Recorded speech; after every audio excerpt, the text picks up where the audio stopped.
தொலைஞ்சி மானத்தை வாங்குறதுக்குன்னே வெளிநாட்டுக்கு வருதுங்க. என்ன செய்ய? அஸ்ஸலாமு அலைக்கும் வரஹ்மத்துல்லாஹி வபரகாத்து. அன்பார்ந்த அனைத்து உறவுகளுக்கும் இனிய மாலை வணக்கம். ஒரு மிக முக்கியமான தகவல். அதுக்கு முன்னாடி நான் எடிட்டிங்கில் போடுறேன். இப்போ எனக்கு நான் வீடியோ பேசிகிட்டு இருக்கேன், எடிட் பண்ணும்போது போடுறேன். இந்த வீடியோவை பாருங்கள்.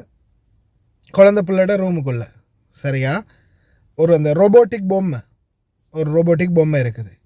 ஆனால் அது பொம்மை இல்லை, கேமரா.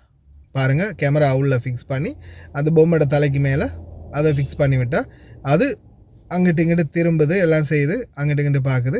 ஆனால் அது பார்த்திங்கன்னா கேமரா. இந்த மாதிரி பல வீடுகளில் நிறைய இடங்களில் இந்த மாதிரி ஹிடன் கேமரா இருக்குது அப்படின்றத நல்லாவே ஞாபகம் வச்சுக்கோங்க. அடுத்த முக்கியமான தகவல் டாக்ஸி டிரைவருடைய தகவல் தான். ஃபர்ஸ்ட்டுக்கு லீவுக்கு போன இலங்கை பணிப்பெண்ணை கூட்டிகிட்டு வந்து வீட்டில் விட்டுருக்கிறாரு. அதிலிருந்து பிடித்த பழக்கம் இடைக்கிட எங்கேயாவது வெளியில் போகிறதா இருந்தால் கூட்டிகிட்டு போயிருக்கிறாரு, வந்திருக்காரு. லீவுக்கு 2-3 தடவை அவரே கூட்டிகிட்டு வந்து விட்டுருக்கிறாரு. அப்போ நல்லா அந்யோன்யம் பழகிருக்காங்க. வீடு வரைக்கும் வந்து போகிற அளவுக்கு அவருக்கு சலுகையும் வழங்கப்பட்டிருக்குது. கடைசியில் ஒரு தடவை வீட்டுக்குள்ளேயே தன்னுடைய அறைக்குள்ளே எடுத்து பண்ண வேண்டிய வேலையெல்லாம் பண்ணிவிட்டு அதுக்கு பிறகு கடைசியாக அழுத்தம் தாங்க முடியாத போல் ஓவராக தேவைப்பட்டுட்டு போல் ஒரே அடியாக அவங்க கூடயே போய் சேர்ந்துருச்சு. تدري يا أحمد؟ يعني أنا مو يعني اليوم أمس كم يوم قاعد نسوف. يعني أول مرة يشوف يجي يجيب هذه إجازة على ليه، بعدين جيب أغراض، جيب شيء يعني مثل صدق، عرفت؟ وآخر مرة يجي يعني يعطي شيء، نحن ما يقول شيء يطبق يعطي يعني مثل بلدكم يعني ما يقول شيء. آخر شيء شنو سويت؟ آخر مرة يجي خذيت هي وراح انحاش. ما سوينا شيء، يعطي معاش ويعطي إجازة وأكل ونوم. شنو يعني بعد شنو تبون يعني ايش تبي يعني كل شيء يعطي. ليش سوي كذي؟ أنا ما راح أخليهم.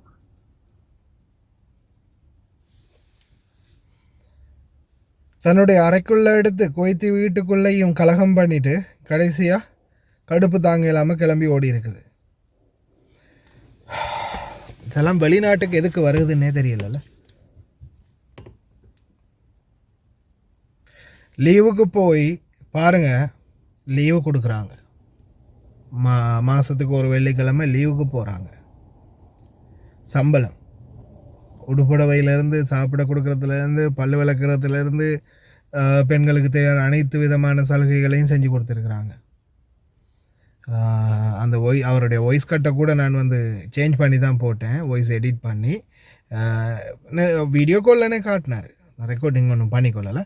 அவங்களுடைய அறையே காட்டினார். தேவையான எல்லாமே ஸ்டொக்கில், தேவையான அனைத்து சோப்பாக இருக்கட்டும், ட்ரெஸ்ஸாக இருக்கட்டும், மற்ற விடயங்கள், தேவையான அனைத்து பெண்களுக்கு தேவையான விடயங்கள் உட்பட அனைத்துமே ஸ்டொக்கில் வச்சு கொடுத்துருக்குறாங்க. இந்த அளவுக்கு நல்லது பண்ணியும் ஏன் இந்த மாதிரி நாய் வேலை பார்க்குறாங்க? இப்போ ரீசெண்டாக தட்டையாஸ் யூடியூப் சேனலில் ஒரு வீடியோ, அந்த வீடியோவில் கூட நான் பார்த்தேன். வீட்டு கேமரா இருக்குன்னு கூட தெரியாமல், இல்லை கேமரா இருக்குன்னு தெரிஞ்சு தான் பண்ணுறாங்களான்னு தெரியலை, வீட்டை திறந்து கதவை திறந்து தன்னுடைய அந்த கொய்த்து வீட்டுக்குள்ளே வேலை செய்கிற வீட்டுக்குள்ளே கள்ளக்கணவனை கூட்டிகிட்டு போகிறாங்க. உள்ள காதலனை உள்ளே கூட்டிகிட்டு போகிறாங்க தன்னுடைய அறைக்குள்ளே, கொய்த்து வீட்டுக்குள்ளே நுழைய வச்சு. எங்கே போய் நிற்கிது பார்த்தீங்களா கடைசியில்? இது எங்கே போய் கடைசியில் நிற்கிதுன்னு பாருங்கள். இது எங்கே போய் முடிய போகுதுன்னு தெரியல கடைசியில். ஏன்னா இந்த அளவுக்கு நம்மளுடைய சமூகம், இந்த வெளிநாடுகளுக்கு வந்த ஒரு சிலர் நம்ம எதுக்காக வந்தோம் அப்படின்றதையும் மறந்துட்டாங்க. ஒன்று. அதுக்கப்புறமா வந்ததுக்கப்புறமா என்னென்ன செய்யணுமோ, என்னென்ன கீழ்த்தரமான வேலை செய்யணுமோ எல்லாமே பக்காவாக செய்கிறாங்க. அவருடைய ட்விட்டர்லையும் இந்த போஸ்ட்டை வந்து எழுதி போட்டிருந்தார். அதுக்கப்புறமா தான் நான் அவரோட கான்டாக்ட் பண்ணி பேசினேன். இந்த ஃபோனில் இல்லை நினைக்கிறேன், அந்த ஃபோனில் இருக்குன்னு நினைக்கிறேன். நான் எடிட்டில் போடுறேன் கடைசியில். சரி, முதல்ல சரி, வண்டியோட ஃபோட்டோ உட்பட எல்லா டீட்டெயில்ஸும் எடுத்து, வண்டியோட நம்பர்லேருந்து எல்லா டீட்டெயில்ஸும் இருக்குது, எப்படியுமே தேடி பிடிச்சிருவாங்க. ஒரு அறிவில்லாத தனம் தானே. அடுத்தது இன்னொன்று, நான் அதை தான் சொன்னேன், உண்மையிலேயே நீங்கள் அந்த டெக்ஸி டிரைவரை பற்றி தேடி பிடிச்சி அவன்கிட்ட விசாரிங்க. ஒரு வேளை அவனோட தான் போனாலா இல்லை வேறவனாவது கூப்பிட்டு போனானான்னு யாருக்கு தெரியும். ஒரு படகா ஓடுது? ஒரு துடுப்புக்கு 1000 படகு இருக்குது, ஒரு படகுக்கு 1000 துடுப்பு இருக்குது. இந்த நாட்டை பொறுத்த வரையில் பல துடுப்புகள் இருக்குது, பல படகுகள் இருக்குது. எது எந்த கர்மத்தோட சேர்ந்துச்சுன்னு யாரு கண்டா, யாருக்கு தெரியும்? அதால் நான் அந்த பாபா கிட்டே சொன்னேன் டைரெக்டாக, நீ முதல்ல அவனை பிடிச்சி விசாரிச்சு பாரு, அவன் தான் கூட்டிகிட்டு போனானா இல்லை வேறு யாராவது இன்னும் அவனோட சேர்த்து இன்னும் எக்ஸ்ட்ராவாக போனஸ் ஆஃபரில் ஏதாவது கிடச்சிச்சோ தெரியலையே, அதால் கொஞ்சம் தேடிப்பார் அப்படின்னு. தயவு செய்து இந்த வெளிநாடுகளுக்கு வரக்கூடிய சகோதரர்கள் தவறுகள் செய்திருக்கலாம், திருத்திக்கோங்க. அடுத்தது ஓவராக போகாதீங்க. இந்த மாதிரியான அடுத்தது நம்ம வேலை செய்கிற இடம் லீவு தாராங்க தானே, சரி உங்களுக்கு அந்த அளவுக்கு கடுப்பு இருந்தால் மாதத்துக்கு ஒருக்கா லீவு தாரான் தானே, போய் படுத்துட்டு வாங்கலை, விஷயம் முடிஞ்சு. பச்சையாக சொல்லணும்னா அதுதான் சொல்லணும்.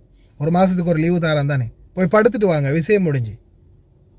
அதுக்காக காலமெல்லாம் ஒவ்வொரு நாளும் இதே மாதிரி நிலைமையில் இப்படியே வாழ்க்கையை வந்து ஆற்றலாக கொண்டு போகலாம், நல்ல ஃபன் பண்ணலாம், என்ஜாய் பண்ணலாம்னு நினைக்காதீங்க. ஏன்னா சில நேரங்களில் நீங்கள் வெளியில் போன பிறகு, இப்போ ரீசெண்டாக ஒரு பெண்ணுடைய செய்தி ஒன்று வந்துச்சு, நிர்வாணமாக, அதாவது 6-7 ஆண்களுடைய அவங்கள இது பண்ணும்போது, சவுதி அரேபியாவில் நடந்த சம்பவம், பிரேத பரிசோதனை பண்ணும்போது கிட்டத்தட்ட 6-7 ஆண்களுடைய உடலுறவு சம்பந்தப்பட்ட விடயங்கள் கலந்திருப்பதாக சொல்லியிருக்கிறாங்க. விடிய காலையில் வந்து கூட இருக்கிற மற்ற பெண் வந்து அறையை திறந்து பார்க்கும்போது நேற்று நைட்டு நல்லா இருந்தவ, ஆனால் சிலர் வந்து போகிறது வளமை அப்படின்ற மாதிரி சொல்லியிருந்தாங்க. அவங்க ஒரு விலை மாதுவாக தான் அந்த நாட்டில் வேலை செஞ்சிட்டு இருந்திருக்காங்க. வீட்டை விட்டு வெளியே பாஞ்சதுக்கு பிறகு கடைசியில் அன்று பார்க்கும்போது உடம்புல விட்டு துணி இல்லாமல் உயிர் இல்லாமல் சடலை மட்டும் கிடந்திருக்குது. தயவுசெய்து சிந்திச்சு செயல்படுங்க அன்பார்ந்த உறவுகளே, அவ்வளவுதான் சொல்ல முடியும். வெளிநாட்டுக்கு வந்த நோக்கத்தை மறந்துடாதீங்க.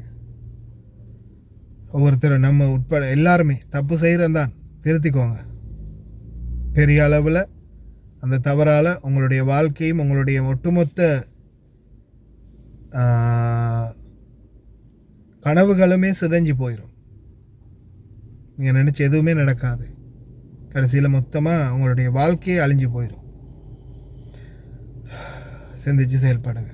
எல்லாம் வளர்வன் அனைவரையும் பாதுகாக்கட்டும், நல்வழிப்படுத்தட்டும். அஸ்ஸலாமு அலைக்கும், வணக்கம்.